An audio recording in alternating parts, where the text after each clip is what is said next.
नमस्कार। आज की क्लास में जो है लेथ मशीन से संबंधित 60 टाइप क्वेश्चन से के विषय में जानकारी दे रहा हूं। पहला क्वेश्चन देखिए क्या है। टेल स्टॉक में पकड़े जाने वाले सेंटर का नाम क्या होता है? डेड सेंटर होता है। और जो 4 जाचक 3 जाचक में जो सेंटर पकड़े जाते हैं उनको लाइव सेंटर कहते हैं। इस यहाँ पे बात हो रही है टेल स्टॉक में पकड़े जाने वाले सेंटर का नाम क्या होता है? डेड सेंटर होता है। दूसरा क्वेश्चन है लेथ पर ग्रूविंग करने के 3 उद्देश्य हैं, क्या हैं? पहला उद्देश्य है टूल को क्लियरेंस प्रदान करने के लिए, दूसरा है शोल्डर तक नट को पूरी चाल देने के लिए, तीसरा है मेटिंग पार्ट्स को अच्छी तरह से बैठाना सुनिश्चित करने के लिए। देखिए लेथ पर ग्रूविंग करने के 3 उद्देश्य क्या हैं। पहला है टूल को क्लियरेंस प्रदान करने के लिए, दूसरा है शोल्डर तक नट को पूरी चाल देने के लिए, तीसरा है मेटिंग पार्ट्स को अच्छी तरह से बैठाना सुनिश्चित करने के लिए। ये 3 इसके उद्देश्य हैं। अगला क्वेश्चन है नर्लिंग की जाती है टर्निंग स्पीड स्पिंडल स्पीड का 1/3 या टर्निंग स्पिंडल स्पीड का 1/2। तो देखिए नर्लिंग की जाती है टर्निंग स्पिंडल स्पीड का 1/2। नर्लिंग की जाती है टर्निंग स्पिंडल स्पीड का 1/2 जो है इसके कैलकुलेशन के हिसाब से जो है टर्निंग की जाती है। अगला क्वेश्चन है नर्लिंग एक ऑपरेशन है, प्रेसिंग है या फार्मिंग है? नर्लिंग एक ऑपरेशन है, वो फार्मिंग ऑपरेशन है। अगला क्वेश्चन है कई प्रकार के टूल पोस्ट प्रयोग में लाए जाते हैं। 4-वे टूल पोस्ट के 3 लाभ बताने हैं। 4-वे टूल पोस्ट के लाभ क्या हैं? देखिए यह टूल के लिए अधिक सुदृढ़ होता है, अधिक मजबूती से पकड़ता है, आवश्यक कटिंग पोजीशन पर इसे शीघ्रता से इंडेक्स किया जा सकता है। तीसरा है विभिन्न ऑपरेशनों के लिए इस पर 4 टूल समायोजित किए जा सकते हैं। देखिए कई प्रकार के टूल पोस्ट प्रयोग में लाए जाते हैं। 4-वे टूल पोस्ट के 3 लाभ बताने। पहला लाभ क्या है 4-वे टूल पोस्ट का? यह टूल के लिए अधिक सुदृढ़ होता है, आवश्यक कटिंग पोजीशन पर इसे शीघ्रता से इंडेक्स किया जा सकता है, विभिन्न ऑपरेशनों के लिए इस पर 4 टूल समायोजित किए जा सकते हैं। अगला क्वेश्चन है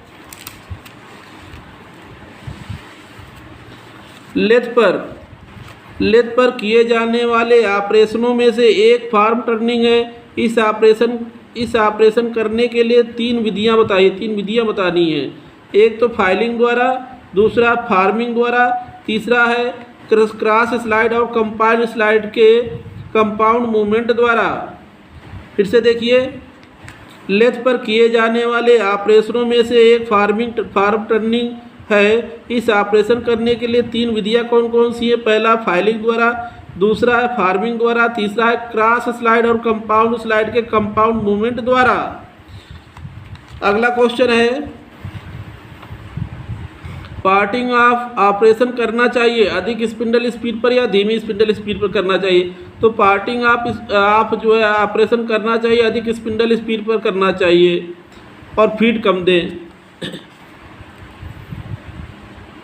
अगला है एक कैच प्लेट में प्रायः होता है एक सिंगल स्लॉट या अधिक स्लॉट?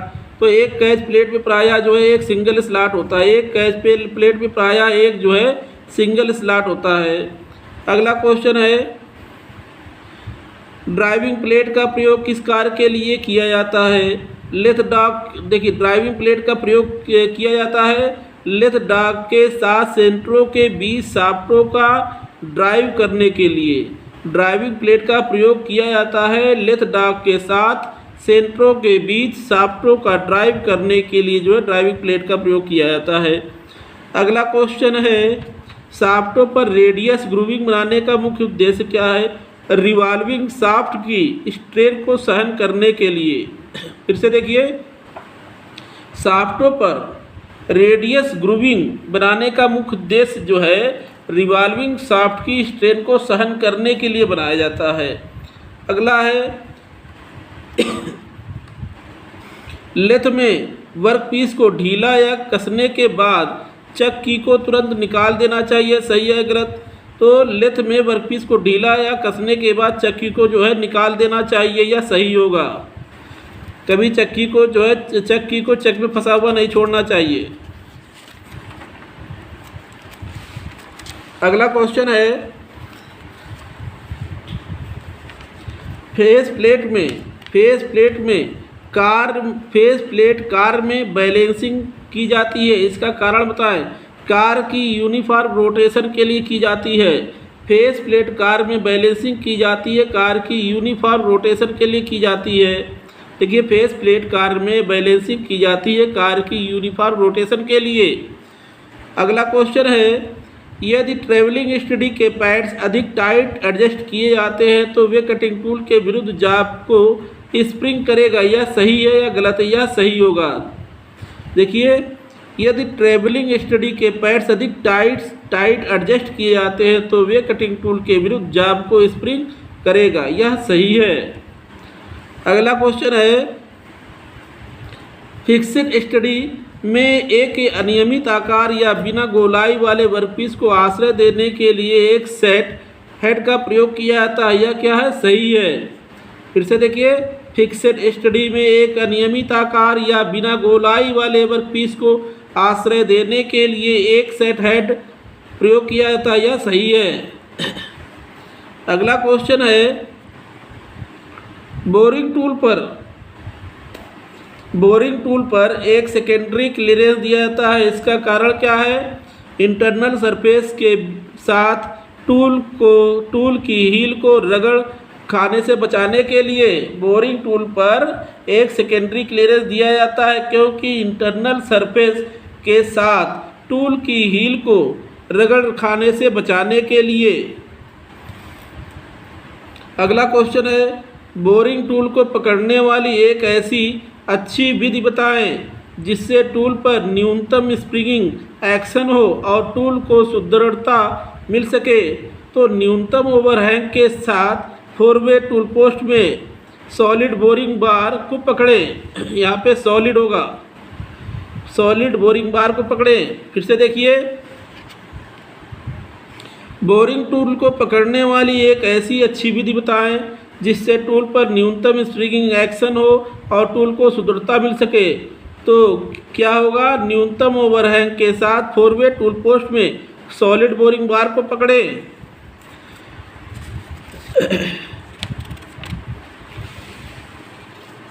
अगला क्वेश्चन है, किसी एक टेपर टर्निंग विधि का प्रयोग करके लेथ पर एक टेपर की टर्निंग करनी है।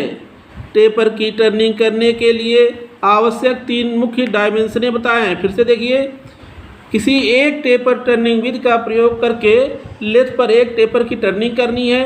टेपर की टर्निंग करने के लिए आवश्यक 3 मुख्य डायमेंशनें कौन कौन सी होती हैं? बड़ा व्यास, छोटा व्यास और टेपर की लंबाई।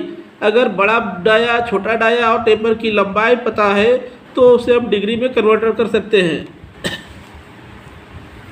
अगला है, जब टेपर जॉब का आधा शीर्ष कोण दिया गया हो तो ऑफसेट की गणना के लिए सूत्र बताएं। जब टेपर जॉब का आधा शीर्ष कोण, शीर्ष का एंगल यानी कोण एंगल दिया गया हो तो ऑफसेट की गणना के लिए जो फार्मूला है वो ऑफसेट बराबर tan थीटा गुणे जॉब की कुल लंबाई। फिर से देखिए, जब टेपर जॉब का आधा शीर्ष कोण दिया गया हो तो ऑफसेट की गणना के लिए सूत्र होगा ऑफसेट बराबर tan थीटा गुणे जॉब की कुल लंबाई। अगला क्वेश्चन है, टेलेस्टॉक ऑफसेट विधि द्वारा टेपर टर्निंग में प्रयोग किए जाने वाले सिद्धांत की व्याख्या करें। फिर से देखिए, टेलेस्टॉक ऑफसेट विधि द्वारा टेपर टर्निंग में प्रयोग किए जाने वाले सिद्धांत की व्याख्या करनी है। तो क्या होगा?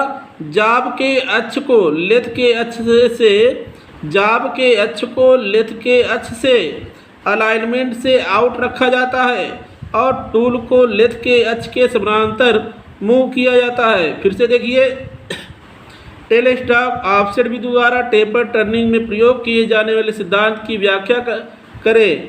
तो जाब के अक्ष को लेथ के अक्ष से अलाइनमेंट से आउट रखा जाता है और टूल को लेथ के अक्ष के समानांतर मूव किया जाता है।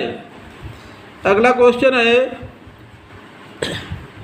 टेपर टर्निंग के लिए जब टेलेस्टॉक को ऑफसेट किया जाता है, टेपर टर्निंग के लिए जब टेलेस्टॉक को ऑफसेट किया जाता है, एक ही ऑफसेट के लिए जाब की विभिन्न लंबाइयों पर बना हुआ कोण जाब की लंबाई को बढ़ोतरी के बराबर डिग्री में वो बढ़ेगा या घटेगा? तो घटेगा।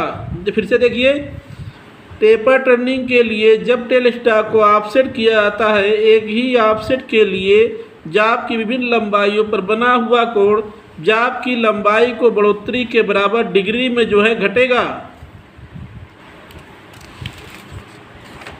अगला क्वेश्चन है, एक सेंटर लेथ में टेपर टर्निंग अटैचमेंट होता है, लेथ का अखंड भाग या लेथ का अतिरिक्त भाग। तो एक सेंटर लेथ में टेपर टर्निंग अटैचमेंट होता है, लेथ का अतिरिक्त भाग। फिर से देखिए, एक सेंटर लेथ में टेपर टर्निंग अटैचमेंट होता है, लेथ का अतिरिक्त भाग। अगला क्वेश्चन है, टेपर टर्निंग अटैचमेंट द्वारा टेपर टर्निंग करने के लिए लेथ के अक्ष के साथ टूल को लंब रूप में सेट किया जाता है, यह सही है। फिर से देखिए, टेपर टर्निंग अटैचमेंट द्वारा टेपर टर्निंग करने के लिए लेथ के अक्ष के साथ टूल को लंब रूप में सेट किया जाता है, यह सही होगा। अगला क्वेश्चन है, जब योक टाइप टेपर टर्निंग अटैचमेंट का प्रयोग किया जाता है, क्रॉस स्लाइड का लीड स्क्रू और बॉक्स नट होते हैं संलग्न किए हुए या अलग किए हुए। तो देखिए, जब योक टाइप टेपर टर्निंग अटैचमेंट का प्रयोग किया जाता है, क्रॉस स्लाइड का लीड स्क्रू और बॉक्स नट होते हैं अलग किए हुए होते हैं। फिर से देखिए, जब योक टाइप टेपर टर्निंग अटैचमेंट का प्रयोग किया जाता है, क्रॉस स्लाइड का लीड स्क्रू और बॉक्स नट जो है ये क्या होते हैं? अलग होते हैं। अगला क्वेश्चन है, एक टेपर टर्निंग अटैचमेंट में टूल को लेथ के अक्ष के निश्चित कोण 90 डिग्री के अलावा में सेट किया जाता है, यह गलत है। ये जो है गलत है। तो बच्चों, आज के लिए बस इतना ही। अगली क्लास में जो है लेथ मशीन से संबंधित जो है 60 टाइप के क्वेश्चन की जानकारी दूंगा। सो थैंक यू, नमस्कार।